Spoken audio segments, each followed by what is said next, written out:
سورہ مریم کی آیت نمبر 77۔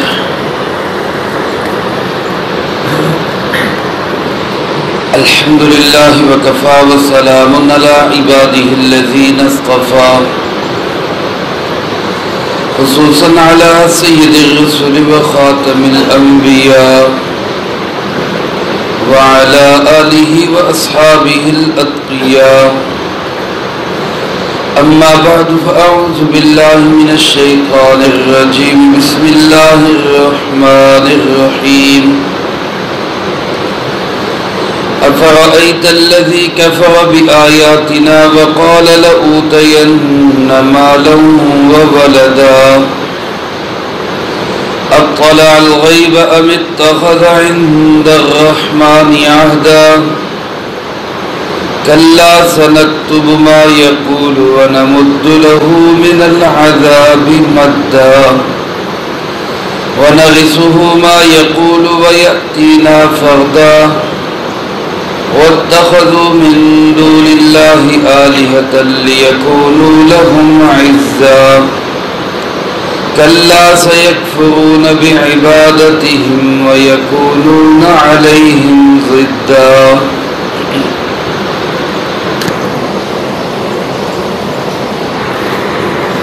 افرأيت الذي كفر بآياتنا، کیا بھلا آپ نے دیکھا اس شخص کو جس نے ہماری آیتوں کا انکار کیا، وقال لأوتین مالا وولدا،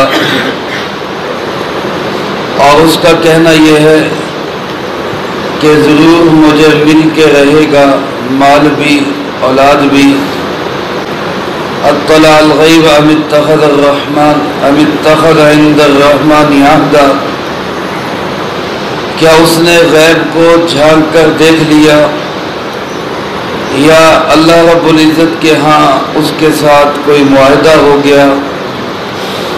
کلا، ہرگز ایسا نہیں، سنکتب ما یقول، ہم لکھ رہے ہیں جو یہ کہتا ہے، وَنَمُدُّ لَهُ مِنَ الْعَذَابِ مَدًّا، اور ہم اس کو کھینچیں گے عذاب میں دور تک، وَنَرِثُهُ مَا يَقُولُ، اور جو یہ کہہ رہا ہے اس کے بھی وارث حقیقی ہم ہی ہیں، وَيَأْتِينَا فَرْدًا، اور یہ تو ہمارے پاس آئے گا اکیلا، وَاتَّخَذُوا مِن دُونِ اللَّهِ آلِهَةً، اور بنا لیے ان لوگوں نے اللہ کے سوا اور معبود، لِيَكُونُوا لَهُمْ عِزًّا، تاکہ وہ ان کے لیے باعث عزت ہوں۔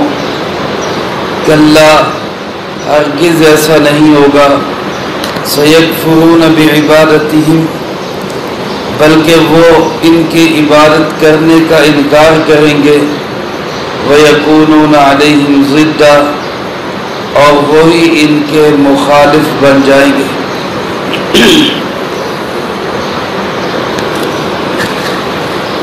ان آیات مبارکہ کا تعلق بھی مال و دولت کے تکبر کے ساتھ ہے، جیسا کہ گزشتہ آیات میں اللہ رب العزت نے اس بات کو واضح انداز سے بیان فرمایا کہ کچھ لوگ اللہ کے ہاں محبوبیت کی علامت، مقبولیت کی علامت اس کو سمجھتے ہیں کہ ان کو مال و دولت ملا ہوا ہے۔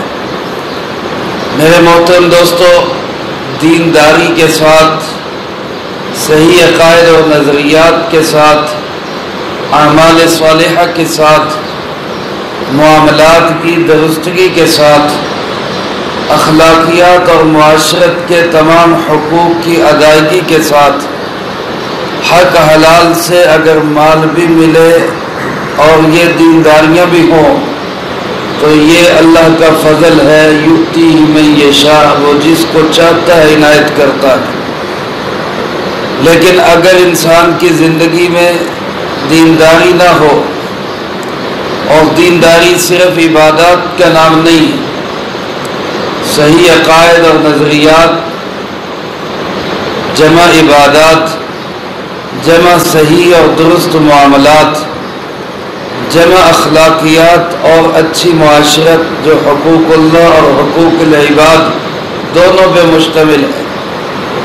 یہ اگر مکمل دینداری کسی انسان کے اندر ہے اور اس کے ساتھ اللہ نے اس کو مال و دولت سے بھی نوازا ہے تو یہ نور علی نور، اللہ کی بہت بڑی رحمت اور فضل اور عنایت ہے اس پہ۔ لیکن اگر ایک انسان کے اندر دینداری نہیں ہے کسی اعتبار سے بھی، چاہے عقائد و نظریات کے اعتبار سے نہ ہو، اعمال صالحہ کے اعتبار سے نہ ہو، معاملات، معاشرت اور اخلاقیات کے اعتبار سے نہ ہو، گویا حقوق اللہ میں کوتاہی کرے یا حقوق العباد میں کوتاہی کرے، اور اس کے ساتھ اس کو مال و دولت کی فراوانی مل رہی ہے، تو یہ ہرگز نہیں کہا جا سکتا کہ اللہ اس پہ بڑا راضی ہے۔ یہ امتحان ہے دولت۔ میرے محترم دوستو، اصل معیار جو ہے وہ دینداری ہے، وہ اللہ کی مقبولیت اور محبوبیت اور اللہ کے ہاں جو ہے وہ محترم بندہ ہونے کی علامت یہی ہے کہ انسان کو دینداری نصیب ہو جائے، اس کے ساتھ مال بھی مل جائے تو بہت بڑی بات ہے، اللہ کا فضل اور عنایت اور کرم ہے۔ لیکن کچھ لوگ ہیں جو مال و دولت کے زعم میں، مال و دولت کے بل بوتے پر اللہ کی آیات کا انکار کر دیتے ہیں، احکامات خداوندی کو ٹھکرا دیتے ہیں، بارگاہ رب العزت کی طرف سے جو ان کو حکم دیا جاتا ہے وہ اس بنیاد پہ اس کا انکار کر دیتے ہیں کہ اگر اس حکم کا انکار کرنے سے اللہ ہم سے ناراض ہے تو پھر مال و دولت کیوں مل رہا ہے؟ وہ یوں سمجھ رہے ہیں کہ مال و دولت کا ملنا ہی اس بات کی علامت ہے کہ اللہ ہم سے راضی ہے، حالانکہ یہ مال و دولت امتحان کے لیے بھی ہو سکتا ہے۔ چنانچہ ایسے ہی ایک آدمی کا قصہ اللہ پاک نے ان آیات مبارکہ میں بیان فرمایا ہے، اور وہ ان آیات مبارکہ کا پس منظر ہے، شان نزول ہے، سبب نزول ہے، لیکن یہ آیات مبارکہ سب کے لیے ہے، قیامت تک آنے والے آخر انسان تک کے لیے ہے۔ میں بھی آپ بھی سنیں کہ کہیں یہ بات اللہ معاف کرے ہمارے اندر تو نہیں۔ ایک شخص تھا جس کا نام تھا عاص بن وائل، عاص بن وائل مکہ کے رؤساء میں سے تھا، امیر آدمیوں میں سے تھا۔ اس نے ایک دفعہ ایک مزدوری لی ایک ایسے غریب آدمی سے جو لوہار تھا، لوہے کا کام کرتا تھا، مزدور آدمی تھا، لوہے کی چیزیں بناتا تھا۔ اس نے کوئی لوہے کی چیز بنوائی، تلوار بنوائی، نیزہ بنوایا یا کچھ بنوایا، اس کی مزدوری بن گئی۔ اس غریب آدمی، مزدور آدمی نے مزدوری کا تقاضا کیا کہ مجھے میری مزدوری دے دیں، تو یہ دولت مند، دولت کے نشے والا متکبر انسان کہنے لگا کہ میں تجھے تیری مزدوری تب دوں گا جب تو حضرت محمد صلی اللہ علیہ وسلم کا ساتھ چھوڑ دے گا، ان کا ساتھ چھوڑ دے پھر میں تیری مزدوری دوں گا۔ میرے محترم دوستو، بعض اوقات غریبی جو ہے، ناداری اور مفلسی انسان کو عقائد کی بربادی تک لے جاتی۔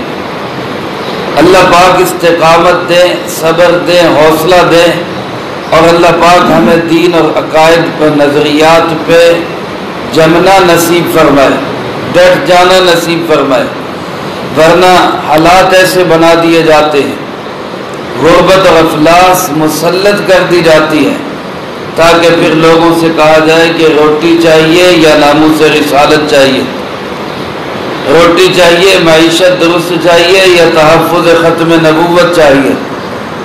حالات ایسے بنا دیے جاتے ہیں۔ تو اس شخص نے، لیکن وہ صاحب ایمان، صحابی رسول تھا، رسول اللہ صلی اللہ علیہ وسلم کا تربیت یافتہ تھا، اپنے ایمان اور عقیدے میں مضبوط تھا، اس نے کہا کہ تو مر کے زندہ بھی ہو جا، میں تب بھی حضرت محمد صلی اللہ علیہ وسلم کا ساتھ نہیں چھوڑوں گا۔ کہ ایک دفعہ مر کے پھر بھی زندہ ہو جا، میں پھر بھی ساتھ نہیں چھوڑوں گا۔ مزدوری ہے، کیا ہے، 2-4 پیسے نہ دے۔ اس نے کہا مرنے کے بعد بھی زندگی ہے، مرنے کے بعد بھی زندگی ہے۔ اس نے کہا بالکل ہے، ہمارا ایمان ہے، مرنے کے بعد بھی زندگی ہے۔ تو مذاق اڑاتے ہوئے کہنے لگا چلو ٹھیک ہے، پھر اپنی مزدوری اسی زندگی میں لے لے۔ گویا یوں سمجھ رہا ہے کہ اس زندگی میں ہی میں ہی مال و دولت والا ہوں گا، اس زندگی میں بھی میرے پاس ہی سب کچھ ہوگا۔ اس صاحب ایمان اور اس اللہ والے کا نام خباب ابن الارت رضی اللہ تعالیٰ عنہ، حضرت خباب رضی اللہ تعالیٰ عنہ، جنہوں نے اپنے ایمان اور دین کے لیے بڑی قربانیاں دی۔ حضرت عمر فاروق رضی اللہ تعالیٰ عنہ نے اپنے زمانہ خلافت میں ایک دفعہ ان سے پوچھا، خباب آپ تو وہ لوگ ہیں جو ابتدا میں مسلمان ہو گئے تھے، ہم تو بعد میں آئے ہیں، آپ نے قربانیاں کی ہیں، آپ نے ماریں کھائی ہیں، آپ نے تکلیفیں برداشت کی ہیں، ذرا کوئی اس کا حال احوال ہی سناؤ، اس کے کوئی حالات سناؤ، کیا بیتی تھی تمہارے اوپر۔ تو حضرت خباب بن الارت رضی اللہ تعالیٰ نے فرمایا امیر المؤمنین میری کمر سے کپڑا ہٹا کے دیکھ لے، میری کمر سے کپڑا ہٹا کے دیکھ لے۔ حضرت عمر رضی اللہ تعالیٰ نے کپڑا ہٹایا تو چیخیں نکل گئی، کمر پہ گڑے پڑے ہوئے اور ان میں ہڈیاں نظر آ رہی، گوشت ختم ہو چکا۔ حضرت عمر رضی اللہ تعالیٰ نے روتے ہوئے پوچھا یہ تمہارا حال کیسے ہو گیا؟ فرمایا امیر المومنین ہمیں آگ کے جلتے ہوئے انگاروں پہ لٹایا جاتا تھا، ہماری خون اور چربی سے آگ بجھا کرتی تھی، لیکن ان ظالموں کو رحم نہیں آتا تھا، اور ہم بھی اللہ کے فضل و کرم سے صبر و استقامت کے وہ پہاڑ تھے کہ آگ پر لیٹ گئے پر دامن مصطفیٰ صلی اللہ علیہ وسلم نہیں چھوڑا۔ میرے محترم دوستو، اس بے ایمان انسان عاص بن وائل کا اللہ پاک نے یہاں تذکرہ کیا۔ فرمایا فرأیت الذی، کیا تو نے دیکھا اس انسان کو؟ اس کے مخاطب اگر تو جناب محمد کریم صلی اللہ علیہ وسلم یا اس زمانے کے لوگ ہیں جو قرآن پاک کے نازل ہوتے کے وقت موجود تھے اور یہ شخص بھی موجود تھا، تو پھر تو اس سے رؤیت بصری مراد ہے، کیا آپ نے اپنی آنکھ سے دیکھا اس انسان کو؟ اور اگر اس کے مخاطب قیامت تک آنے والے تمام انسان ہیں جیسا کہ ہم بھی اس کے مخاطب ہیں، تو پھر اس سے مراد رؤیت علمی ہے، ہم آنکھ سے تو نہیں دیکھ سکتے اس کو، یہاں مراد ہوگا کہ کیا تمہارے علم میں یہ بات آئی، کیا تمہارے علم میں یہ بات آئی، تمہیں معلوم ہے یہ بات کہ ایک شخص تھا کفر بآیاتنا، جس نے ہماری آیتوں کا انکار کیا۔ ہماری آیتوں سے مراد معجزات بھی ہو سکتے اور ہماری آیتوں سے مراد قرآن کریم کی آیات اور احکامات بھی، یہ دونوں کا منکر تھا، اور اس کا کہنا کیا تھا؟ لَأُوتَيَنَّ مَالًا وَوَلَدًا، مجھے مل کے رہے گا مال بھی اولاد بھی، دنیا میں بھی میرے پاس مال و اولاد ہے، آخرت میں بھی مجھے یہ چیزیں مل کے رہیں گی۔ گویا اپنے آپ کو اس کا مالک سمجھ رہا تھا کہ میں ہی اس کا مالک ہوں۔ اللہ پاک سوال کرتے ہیں اطلع الغیب، کیا یہ غیب پہ مطلع ہو گیا؟ اس نے کوئی غیب میں جھانک کے دیکھ لیا کہ قیامت میں بھی اس کو مال و اولاد ملے گی؟ اس کو کیا پتا کہ اگلے لمحے میں کیا ہونے والا ہے؟ میرا آپ کا یقین ہے کہ اگلے لمحے میں کیا ہونے والا ہے اس کو جاننے والا صرف کون ہے؟ عالم الغیب، عالم ما کان و ما یکون، صرف اور صرف اللہ رب العزت ہے۔ میرے محترم دوستو، کوئی انسان بڑے سے بڑے مرتبے والا نہیں، وہ اللہ کی اجازت کے بغیر یہ نہیں جانتا کہ اگلے لمحے میں کیا ہونے والا ہے۔ اللہ بتلائے تو اس کو پتہ چلے گا۔ جناب محمد کریم صلی اللہ علیہ وسلم کی پیشین گوئیاں، آپ کی اخبار غیب، وہ اخبار غیب ہیں، اللہ نے بتلائی ہیں، علم غیب نہیں۔ علم غیب اس کو کہتے ہیں جو بغیر کسی واسطے کے حاصل ہو، جو واسطے سے حاصل ہو وہ علم غیب نہیں ہوتا، وہ خبر غیب ہوتی۔ آج کل موسمیات والے بتا دیتے ہیں حالات کے ذریعے کہ جناب اب آندھی آنے والی ہے، فلاں دن بارشوں کا سسٹم داخل ہو رہا ہے، فلاں دن یہ حالات پیش آئیں گے، تو اب کیا کہیں گے موسمیات والے عالم الغیب ہو گئے؟ نہیں، عالم الغیب پھر بھی کون ہے؟ اللہ ہی ہے۔ انہوں نے آلات کے ذریعے سے غیب کی ایک خبر دے دی، آلات کے ذریعے سے۔ اللہ رب العزت، اللہ اپنے نبیوں کو سب سے زیادہ علم عطا فرماتا ہے، اور جناب محمد کریم صلی اللہ علیہ وسلم کا علم کائنات کے تمام انسانوں، تمام مخلوقات میں سب سے زیادہ ہے، لیکن وہ سب دیا ہوا کس کا ہے؟ اللہ رب العزت۔ تو وہ خبر غیب ہے، علم غیب نہیں۔ اللہ فرماتے اطلع الغیب، کیا یہ غیب پہ مطلع ہو گیا؟ غیب کا اس کو پتہ چل گیا؟ ام اتخذ عند الرحمن عہدا، یا اس کا اللہ رحمان کے ساتھ کوئی معاہدہ ہو گیا؟ اللہ نے کوئی اس کے ساتھ وعدہ کر لیا کہ ہاں ہاں بھائی میں تجھے بعد میں بھی مال و دولت میں تجھے ہی دوں گا، کوئی ایسا معاہدہ اللہ کا اس کے ساتھ ہوا ہے؟ فرمایا کلا، ہرگز نہیں۔ بڑی زوردار تردید ہے اس کی، ہرگز ایسا ہو ہی نہیں سکتا۔ اللہ کسی کے ساتھ ایسے معاہدہ کرے کہ جناب ٹھیک ہے آپ کو ہی مال و دولت ملے گا، ایسا ہرگز نہیں۔ بلکہ فرمایا سنکتب ما یقول، جو یہ باتیں کہہ رہے ہم اس کو لکھ رہے، وہ ہمارے احاطہ تحریر میں ہے۔ لکھ رہے کا مطلب کیا؟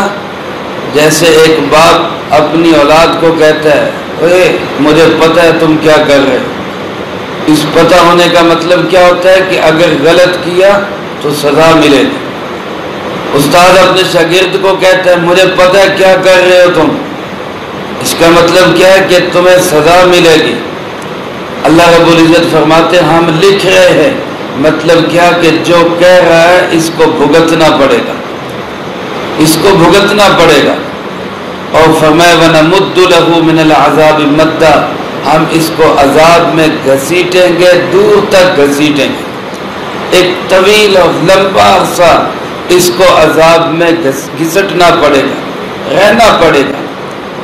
اور فرمایا یہ تو بعد کے مال کی بات کرتا ہے، مرنے کے بعد مال و اولاد کی بات کرتا ہے، ہم تو یہ کہتے ہیں وَنَرِثُهُ مَا يَقُولُ، جو یہ کہہ رہے ہیں اس کے وارث دنیا میں بھی ہم ہیں، جو دنیا میں اس کو ملا ہوا ہے۔ آج میرے بھائیوں میرے آپ کے پاس جو کچھ ہے اس کا مالک حقیقی کون ہے؟ اللہ۔ ہم سب چھوڑ کے چلے جائیں گے، یہ اللہ ہی کی ملک ہے، اللہ ہمارے اگلے ورثاء کو دے دے گا، پھر اس سے اگلوں کو مل جائے گا۔ تو حقیقت میں ان کا مالک سب چیزوں کا کون ہے؟ اللہ۔ اللہ فرماتے ہیں یہ بعد میں مال و اولاد کی بات کر رہا ہے، یہاں جو مال و اولاد ہے اس کے وارث بھی ہم ہیں۔ اور فرمایا وَيَأْتِينَا فَرْدًا، یہ تو کیسے آئے گا ہمارے پاس؟ فردا، اکیلا، تنہا، یہ ہمارے پاس آئے گا، کچھ نہیں ہوگا اس کے پاس۔ آج تک آپ نے نہیں دیکھا کوئی انسان مال و دولت ساتھ لے کر گیا، کسی کے کفن میں جیب لگی ہو اور اس میں اس کے پیسے ڈال دیے گئے ہوں کہ تیرے بعد میں کام آئیں گے، کفن میں کوئی جیب رکھتا ہی نہیں، خالی ہاتھ جاتے اور کوئی ساتھ نہیں جاتا۔ جتنا مرضی پیار ہو بیوی کو، جتنا مرضی پیار ہو خامند کو بیوی کے ساتھ، موت آتی ہے تو ایک رات ساتھ گزارنی مشکل ہو جاتی، ایک رات رکھنا پڑ جائے، ایک رات کے لیے رکھنا پڑ جائے۔ کراچی کی ایک صورتحال کسی ساتھی نے بتلائی، کسی سیٹھ کا انتقال ہو گیا، رات کا وقت تھا، تدفین مشکل تھی، رات رکھنا پڑ گیا۔ اب وہ دن بھر تو رکھا رہا، رات کو اب سب بچے بچیاں بیوی کہہ رہے ہمیں ڈر لگ رہا ہے، ہمیں ڈر لگ رہا ہے، وہی باپ ہے، ہمیں ڈر لگ رہا ہے، ہم اپنے پاس نہیں رکھ سکتے۔ پھر کیا کیا گیا؟ ایک کمرے میں رکھ کے چوکیدار کی ڈیوٹی لگا دی گئی کہ تو نے بیٹھنا ہے ساری رات، ہم تو اپنے اپنے کمروں میں سو رہے ہیں، ہمیں ڈر لگ رہا ہے۔ وہی باپ ہے جس نے ساری زندگی کمایا، اب اولاد کیا کہہ رہی؟ ہمیں ڈر لگ رہا ہے، میت ہے، لاش ہے، ہمیں ڈر لگ رہا ہے۔ اللہ فرماتے ہیں یاتینا فردا، اکیلا آئے گا ہمارے پاس، کوئی مال نہیں ہوگا، کوئی اولاد ساتھ نہیں ہوگی، بلکہ یہ تو ایسا تنہا رہ گیا کہ اس کے 2 بیٹے تھے مسلمان ہو گئے، صاحب یہ رسول بن گئے، یہ تو دنیا میں ہی تنہا ہو گیا، عقیدہ ہی اس کا چھوڑ کے چلے گئے، صحیح عقیدے پہ آ گئے۔ اللہ پاک فرماتے ہیں یہ وہ لوگ ہیں واتخذوا من دون اللہ آلہہ، انہوں نے اللہ کے سوا اوروں کو معبود بنا لیا، اوروں کو خدا بنا لیا، کسی اور کو مشکل کشا سمجھنے لگ گئے، کسی اور کو سمجھنے لگ گئے کہ ہمیں تحفظ دے گا، بچائے گا، لِيَكُونُوا لَهُمْ عِزًّا، تاکہ وہ دوسرا، وہ غیر، وہ اللہ کے علاوہ، وہ ان کی عزت کا سبب بن جائے، وہ ان کے تحفظ کا سبب بن جائے۔ کفار اللہ کو مانتے تھے، یہ نہیں کہ اللہ کا انکار کرتے تھے، اللہ کو مانتے تھے، لیکن اللہ کے ساتھ کہتے تھے کہ چھوٹے چھوٹے خداؤں کی بھی ضرورت ہے۔ وہ دنیا کے بادشاہوں پہ قیاس کرتے تھے کہ جیسے دنیا کا بادشاہ وزیر اور مشیر کے بغیر حکومت نہیں کر سکتا، افسران رکھنے پڑتے ہیں، ہر محکمے کے لیے وزیر بنانا پڑتا ہے، وہ کہتے تھے کہ اللہ بھی اکیلا سارا نظام نہیں چلا سکتا، اللہ کو بھی وزیر مشیروں کی ضرورت ہے، اور وہ یہ بت ہے، وہ یہ جانور ہیں، وہ یہ آستانے ہیں، وہ یہ چوکٹے ہیں، پھر خود ہی محکمے تقسیم کر دیے، اس کے پاس صحت کا محکمہ، اس کے پاس شفا کا محکمہ، اس کے پاس جو ہے وہ اولاد دینے کا، اس کے پاس عزت دینے کا، یہ محکمے بھی خود ہی تقسیم کر دیے۔ اور کیا کہتے تھے کہ مَا نَعْبُدُهُمْ إِلَّا لِيُقَرِّبُونَا إِلَى اللَّهِ زُلْفَىٰ، ہم ان چھوٹے چھوٹے خداؤں کی عبادت اس لیے کرتے ہیں یہ ہمیں اللہ کے قریب کر دیں، یہ ہمیں اللہ کے قریب کر دیں۔ آج بھی یہی کہا جاتا ہے کہ ساڈی سندا نہیں انہاں دی موڑدا نہیں، ساڈی تواڈے اگے تواڈی اودے اگے۔ میرے محترم دوستو، کتنی مت ماری جاتی ہے کہ قبر میں پڑے ہوئے انسان جو فوت ہو گئے ہیں وہ تو ڈائریکٹ سنتے ہیں، اور اللہ جو زندہ حی و قیوم سمیع و علیم ہے اس کو سننے کے لیے واسطوں کی ضرورت ہے۔ کیسی عجیب بات ہے، مت ماری جاتی ہے۔ اللہ رب العزت براہ راست ہر ایک کی سنتا ہے۔ اذا سألک عبادی عنی فانی قریب اجیب دعوت الداع اذا دعانی فلیستجیبوا لی ولیؤمنوا بی لعلہم یرشدون۔ اللہ فرماتے جب میرے بندے میرے بارے میں پوچھیں تو ان کو بتائے کہ میں بہت قریب ہوں، میں بہت قریب ہوں، میں پکارنے والے کی پکار سنتا بھی ہوں، اس کا جواب بھی دیتا ہوں، اس کا جواب بھی دیتا ہوں۔ میرے محترم دوستو، اللہ رب العزت ہی کو ہمیں اپنا معبود بنانا ہے۔ فرمایا ان کافروں نے اللہ کے علاوہ معبود بنائے تاکہ یہ ہمارے لیے باعث تحفظ ہوں، باعث عزت ہوں۔ اللہ فرماتے کہ اللہ ہرگز نہیں، یہ ہو ہی نہیں سکتے۔ یہ معبودان باطلہ چاہے وہ پتھروں مجسموں کی شکل میں ہے، چاہے وہ صلیب کی شکل میں ہے، چاہے کسی انسانیت کی شکل میں ہے یا کسی اور شکل میں ہے، فرمایا یہ ہرگز نجات دہندہ نہیں ہو سکتے، بلکہ سیکفرون بعبادتہم، یہ تو خود ان کی عبادت کا انکار کریں گے، وہ تو خود مکر جائیں گے کہ اللہ انہوں نے کوئی ہماری عبادت نہیں کی۔ حضرت عیسیٰ علیہ السلام کو عیسائی اللہ کہتے ہیں، عیسائی معبود کہتے ہیں، حضرت عیسیٰ علیہ السلام کو اللہ کا بیٹا یا خود الہ مانتے ہیں، لیکن حضرت عیسیٰ علیہ السلام خود کہہ دیں گے کہ یا اللہ میں نے تو ان کو نہیں کہا میری عبادت کرو، انہوں نے خود مجھے معبود بنایا، اب تو جان اور یہ جانے۔ وہ معبود جن کو اللہ کے سوا یہ معبود بنا رہے وہ تو خود انکار کر دیں گے، وہ خود کہہ دیں گے کہ یا اللہ انہوں نے کوئی ہماری عبادت نہیں کی، بلکہ اور تو اور یہ شیطان جو ہے یہ بھی کہہ دے گا، وہ کہے گا میں نے تمہیں کہا تھا کہ میرے پیچھے چلو، میں نے تمہیں کوئی زبردستی کی تھی، میں نے ایک راستہ تمہیں دکھایا تھا، راستہ میں نے بھی دکھایا تھا، راستہ اللہ نے بھی دکھایا تھا، تم نے اللہ کے راستے کو چھوڑ کے میرا راستہ اختیار کیا، میرے وعدوں پہ یقین کر لیا، اور مجھے کیوں کہتے ہو فلا تلومونی ولوموا انفسکم، مجھے ملامت نہ کرو، اپنے آپ کو ملامت کرو، اپنے آپ کو شرمندہ کرو۔ تو کیوں شیطان کے پیچھے آج ہم لگے ہوئے، کیوں غیر اللہ کی پرستش ہو رہی، کس لیے اللہ کے سوا کو ہم نجات دہندہ سمجھتے ہیں؟ میرے محترم دوستو، اللہ کے سوا کوئی بچانے والا نہیں، اللہ کے سوا کوئی سنبھالنے والا نہیں، اللہ کے سوا کوئی ہماری مشکلوں کو حل کرنے والا نہیں۔ فرمایا وَيَقُولُونَ عَلَيْهِمْ ضِدًّا، اللہ کو چھوڑ کے جن کو انہوں نے معبود بنایا وہ تو خود ان کے مخالف کھڑے ہوں گے، وہ تو خود ان کے خلاف میں کھڑے ہوں گے۔ قیامت کے دن وہ خود کہیں گے یا اللہ ہمیں نہیں پتا، تو خود ان کو پکڑ، ہم نے کب کہا تھا ہماری عبادت کرو۔ اس لیے آج دنیا کے اندر صرف ایک اللہ سے تعلق جوڑے، اپنے معاملات اللہ کے ساتھ بھی بندوں کے ساتھ بھی درست کریں، اسی میں ہماری نجات اور اسی میں ہماری راحت ہے، عزت ہے۔